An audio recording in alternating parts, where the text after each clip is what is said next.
Yesus. Kami mengucap syukur Tuhan karena di pagi ini Tuhan Kau memberikan kami anugerah yang terindah dalam hidup kami. Kami masih bisa memuji dan membesarkan nama-Mu. Kami masih bisa mengucap syukur atas segala kebaikan yang sudah Tuhan Yesus berikan dalam hidup kami.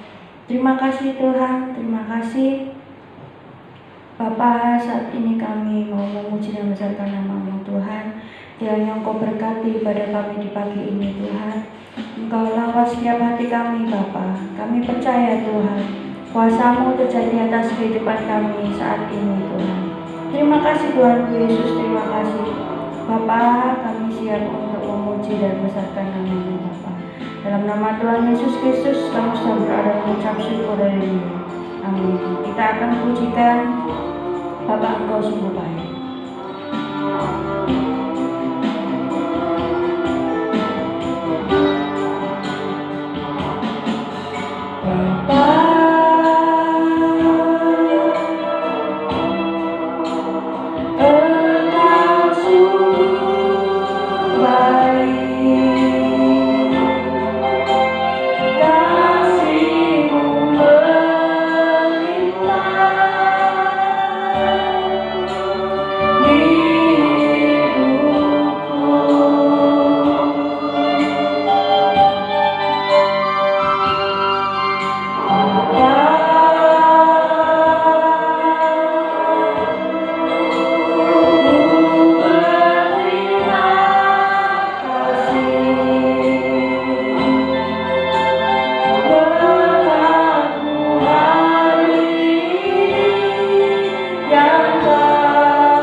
Aku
persembahkan syukur hidupku di atas mesbahmu.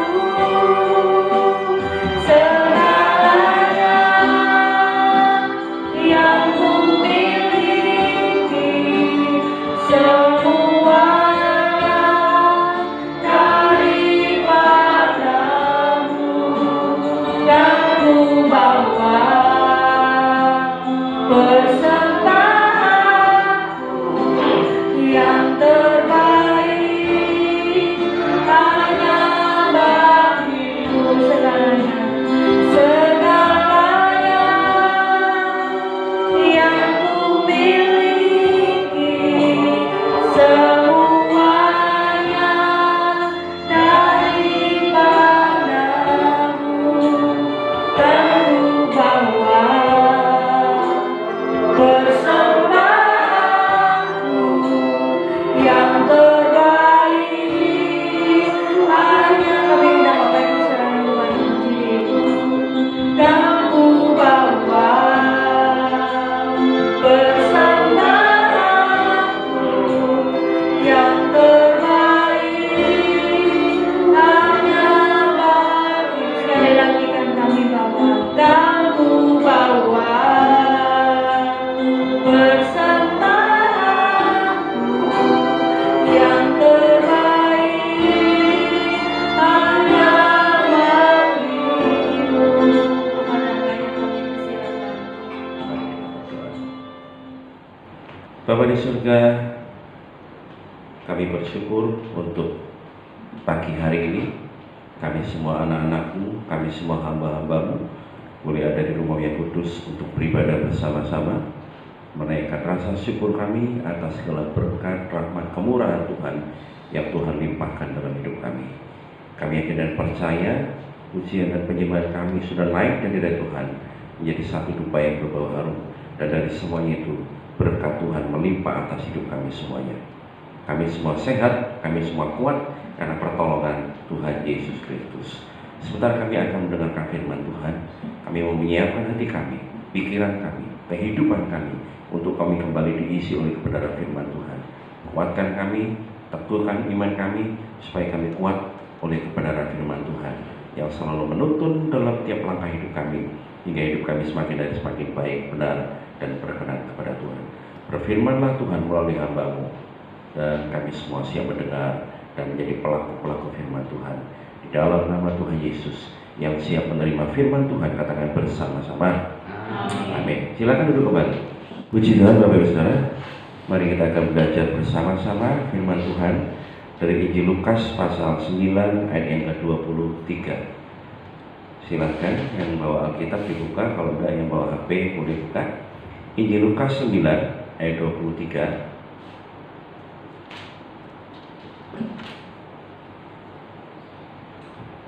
Sudah ketemu?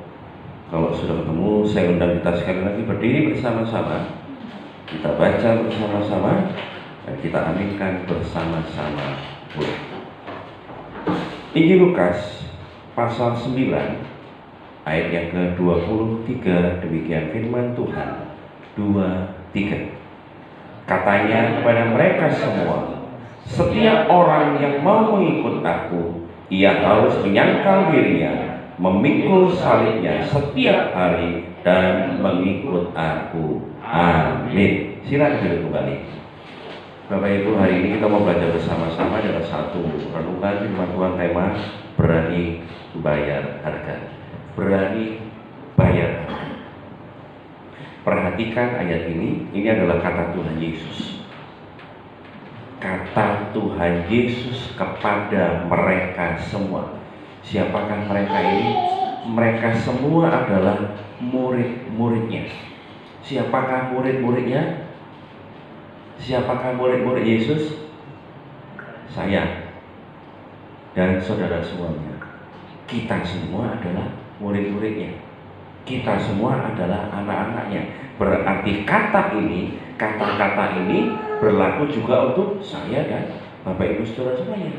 Setiap orang yang mau mengikut aku, mengikut Tuhan, Ia harus menyangkal dirinya, memikul salibnya setiap hari, dan mengikut Tuhan Yesus. Bapak Ibu yang terkasih dalam Tuhan Yesus, kita ingat semboyannya Surabaya ya Pak, Jer Basuki Mowo Beo ya. Jer Basuki Mowo Beo. Di dalam satu kesuksesan itu membutuhkan satu pengorbanan yang besar. Ada satu pepatah juga mengatakan begini, berakit-rakit ke hulu, berenang-renang ke tepian, bersakit-sakit dahulu, bersenang-senang kemudian. Nah, memang itu wajar, saudara. Untuk kita bisa mencapai satu tingkat lebih tinggi, memang ada harga yang harus kita bayar. Sebelum kita menjadi dewasa ini, kita juga mungkin merangkak dulu dari masih bayi nanti menjadi balita, berjalan. Jalan itu bolak-balik jatuh. Ada anak yang bisa jalan dulu, baru bicara. Ada anak yang bicara dulu, baru jalan. Itu semua ada prosesnya. Dan kalau anak itu terlalu dikhawatirkan, nanti jatuh, jangan. Sedikit-sedikit dipegangi, anak itu tidak akan pernah berani. Karena itu tidak akan pernah bisa mandiri. Tapi kalau anak itu berjalan, biarlah dia berjalan, kita orang tua hanya mengikuti di belakang. Biarkan dia berusaha, maka dia menjadi anak yang berani. Tapi kalau sedikit jatuh, diangkat, lama-lama anak itu menjadi anak yang penakut.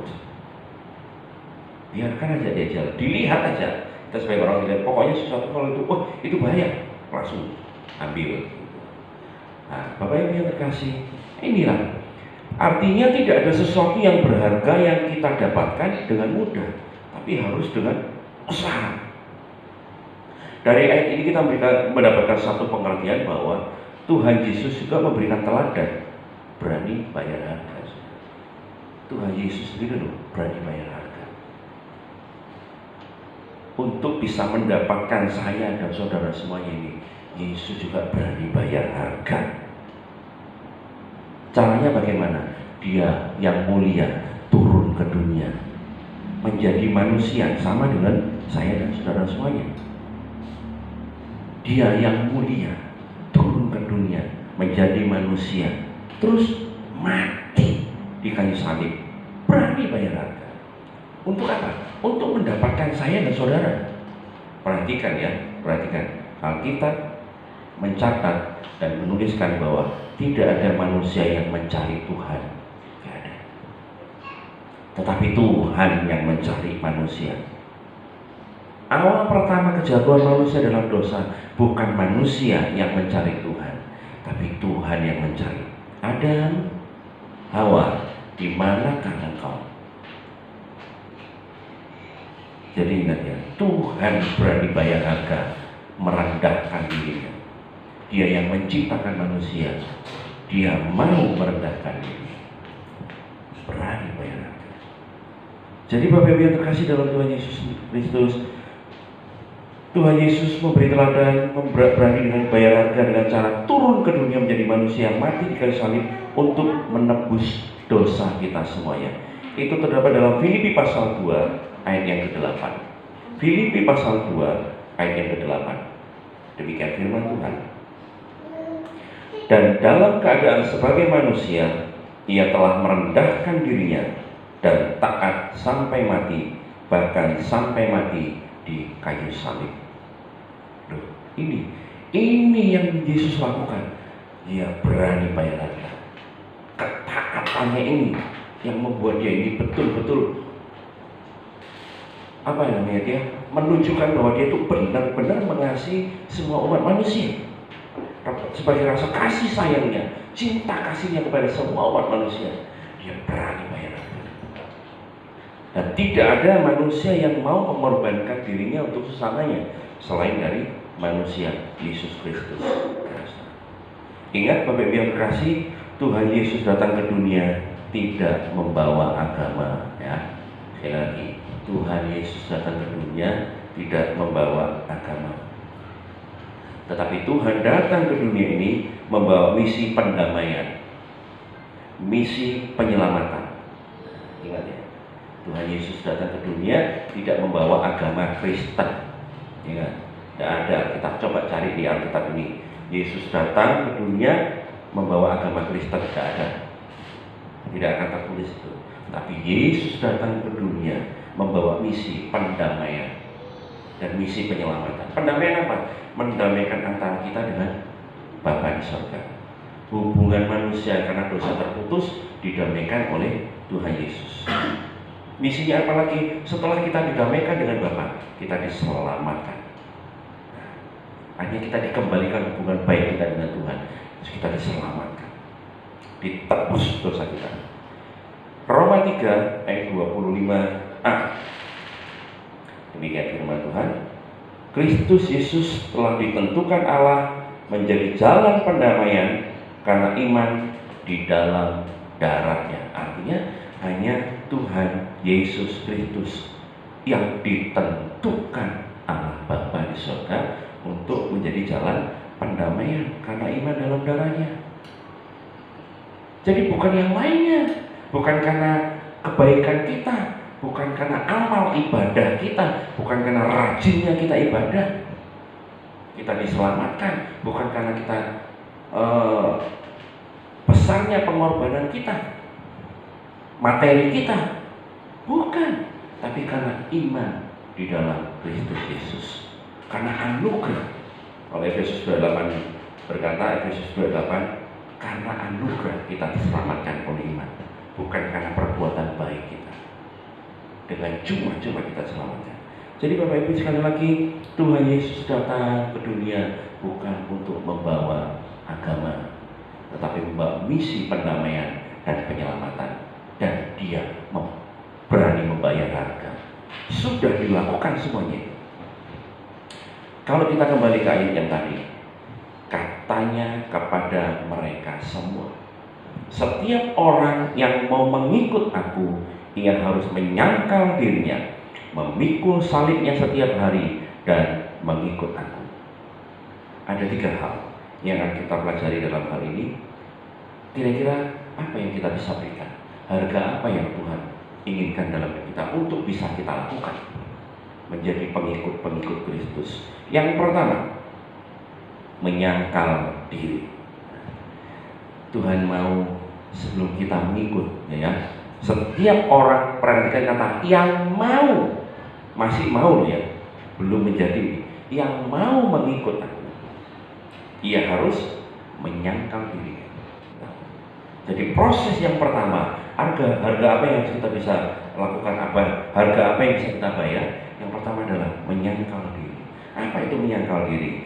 Menyangkal diri artinya berani berkata tidak untuk setiap kehendak diri sendiri yang tidak sesuai kehendak Tuhan.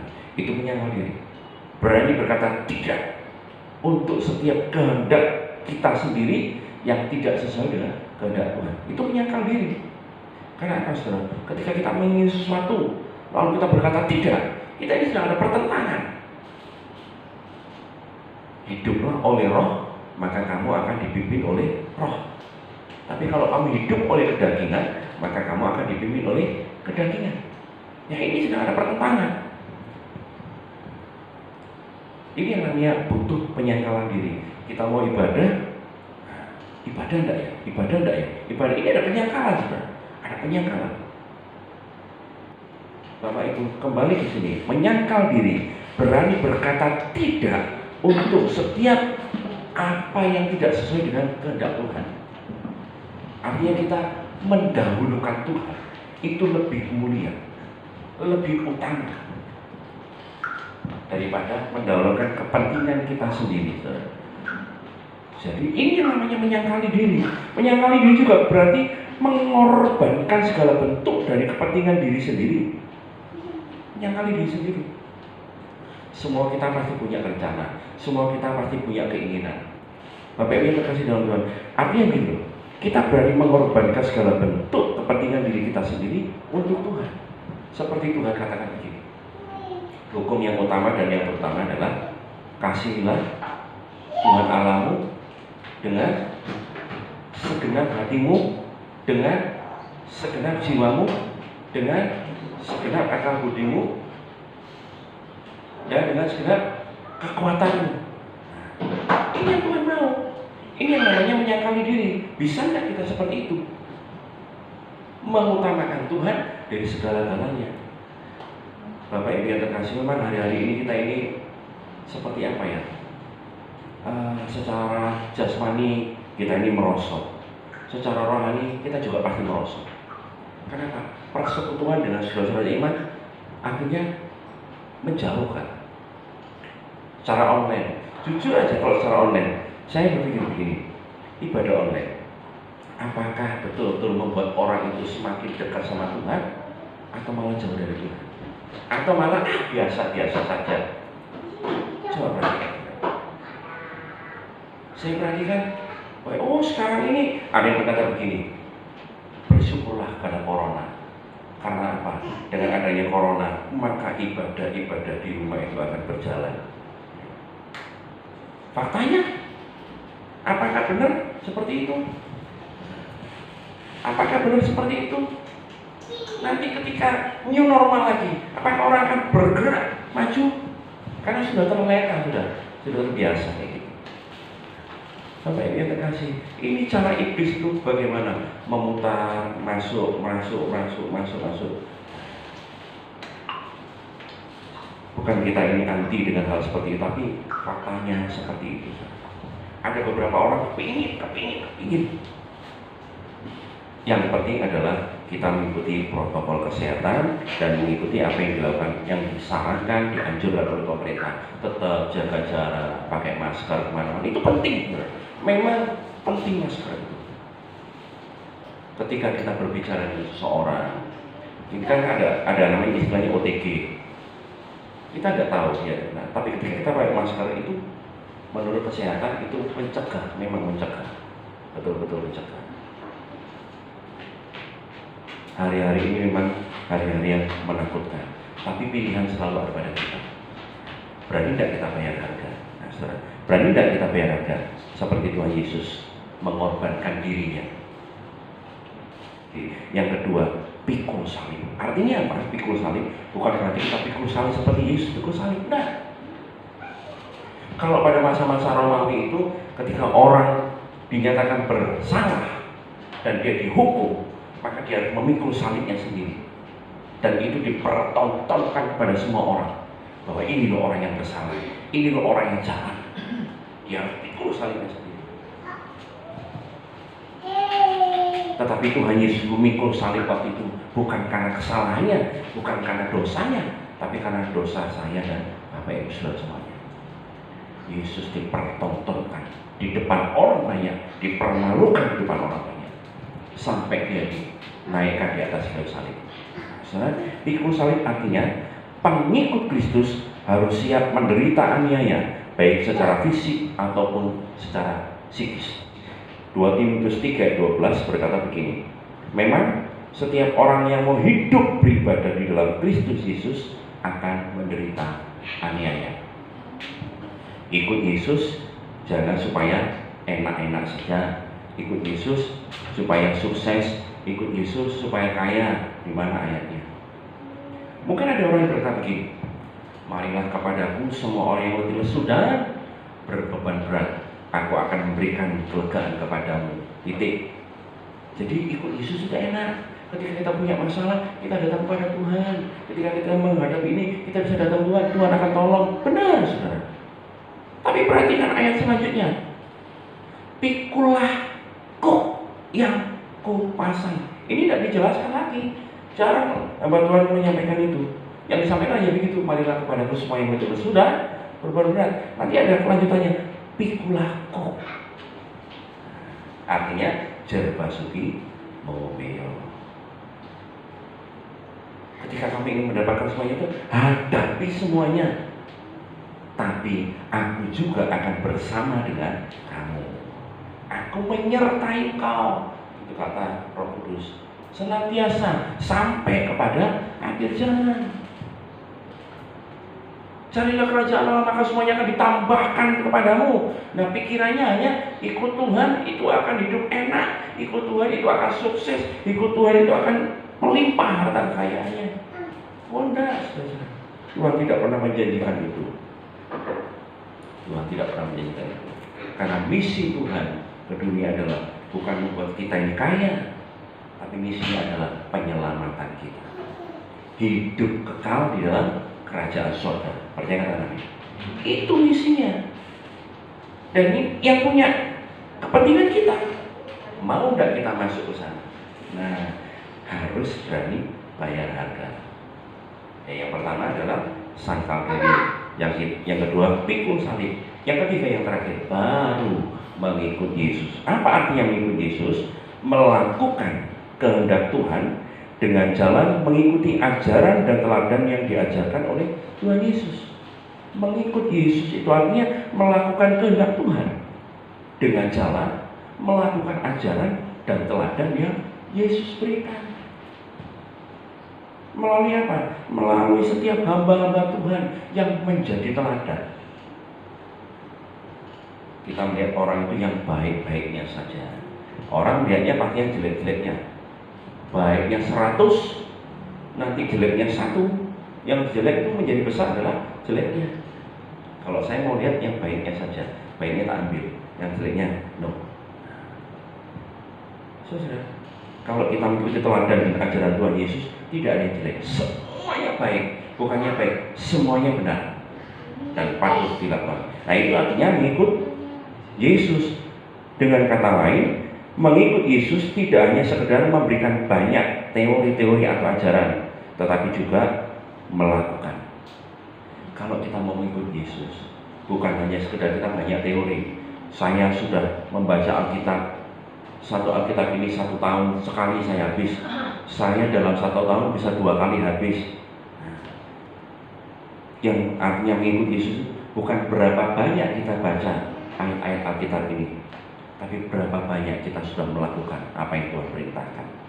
Nah, itu artinya mengikut Yesus. Berapa banyak kita sudah melakukan apa yang Tuhan perintahkan. Nah, itu bukan hanya banyak teori. Mengikut Yesus bukan karena apa adanya, tetapi bukan karena ada apanya, tetapi karena apa adanya. Walaupun kita sederhana begini, tapi kita percaya Tuhan Yesus ada di tengah-tengah. Walaupun kita makan dengan nasi, tahu, tempe, kita sehat, saudara. Bebas dari corona, itu berkat Tuhan. Nah, itu adalah berkat kita mengikut Yesus. Bukan karena ada apanya, tapi karena apa adanya. Tuhan, terima kasih untuk berkat-Mu yang cukup hari ini. Itu artinya mengikuti teladan dan ajaran Tuhan Yesus Kristus. Ayat yang terakhir, Yohanes 13 ayat 15 demikian. Sebab aku telah memberikan suatu teladan kepada kamu, supaya kamu juga berbuat sama seperti yang telah kuperbuat kepadamu.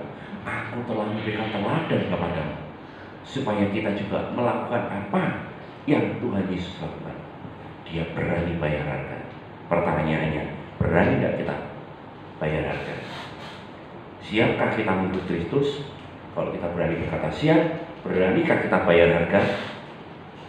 Sangkal diri, pikul salib, lalu mengikuti jejak Tuhan sampai akhir hidup kita. Sehingga ketika kita menyanyikan sampai akhir, ku menutup mata, ku tetap setia menanti janji-Mu, sampai ku dapatkan mahkota kehidupanku, ku tetap setia untuk melayani-Mu. Nah, berani tidak kita melakukan seperti apa yang kita ucapkan? Saudara, nyawa saya adalah milik Tuhan, bukan punya saya sendiri. Kalau Tuhan mau ambil, ya silakan, dia yang punya. Jadi paradigma kita, yuk kita ubah bahwa apapun yang kita miliki itu adalah milik Tuhan. Ketika kita berpikir seperti itu, maka kita tidak akan pernah cemas lagi. Yang penting saya tidak mau ceroboh. Nah, itu saudara. Jadi sekali lagi, yuk kita ikut Tuhan yang benar, ikut Tuhan yang militan. Kalau Tuhan aja berani bayar harga, kenapa kita enggak? Tuhan sudah memberikan satu teladan, memberikan nyawanya untuk kita. Artinya hidup kita adalah milik Tuhan. Hidupku bukannya aku lagi, tapi Kristus yang ada dalamku. Untuk apa kita takut? Untuk apa kita khawatir? Yang penting kita harus patuh, kita taat, pada aturan pemerintah, kita juga patuh dan taat pada aturan Tuhan. Hidup kita pasti diberkati oleh Tuhan. Percaya katakan amin. Mari kita berdoa, kita akhiri ibadah kita.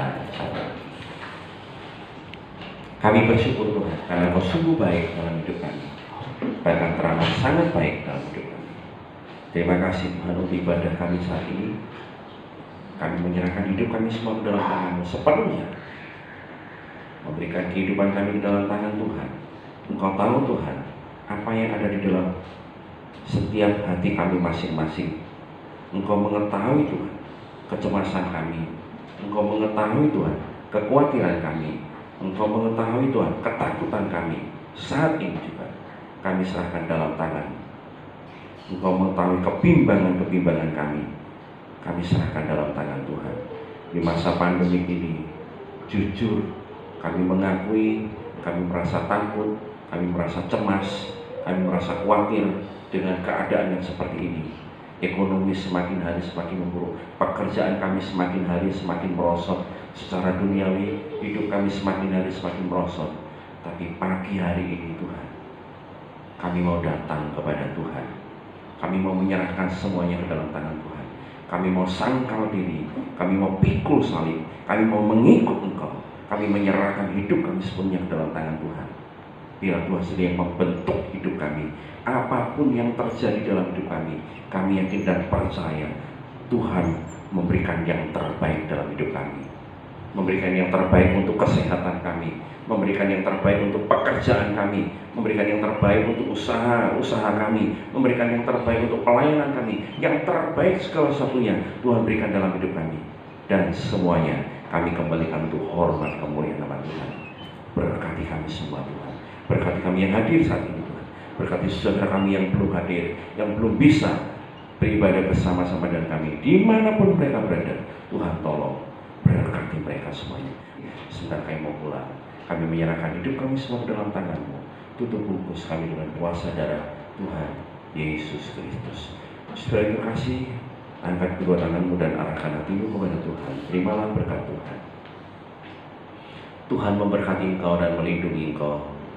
Tuhan menyinari engkau dengan wajah-Nya dan memberi engkau kasih karunia. Tuhan menghadapkan wajah-Nya kepadamu dan memberi engkau damai sejahtera.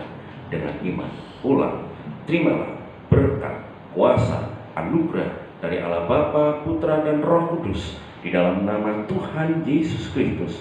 Berkat kekuatan, berkat kesehatan, berkat kemurahan, berkat jasmani, berkat rohani, berkat dalam keluarga kita, dalam usaha pekerjaan kita, semuanya melimpah atas hidup kita dari sekarang sampai selama-lamanya. Bahkan tiap persembahan yang sudah dan yang akan dipersembahkan oleh tangan Allah, terima kuduskan dan kembalikan berkat-Mu berlipat kali ganda, bahkan mewaris hidup yang kekal dalam kerajaan surga. Terima kasih Tuhan Yesus. Kami menyerahkan hidup kami ke dalam tangan-Mu. Kami yakin dan percaya Tuhan tutup bungkus kami dengan kuasa darah Tuhan Yesus. Tuhan menyertai, memberkati kami dan menjadikan berkat. Di dalam nama Tuhan Yesus Kristus, tiap kita yang sudah diberkati Tuhan dan yakin percaya Tuhan bersama dengan kita, katakan bersama-sama. Amin. Shalom.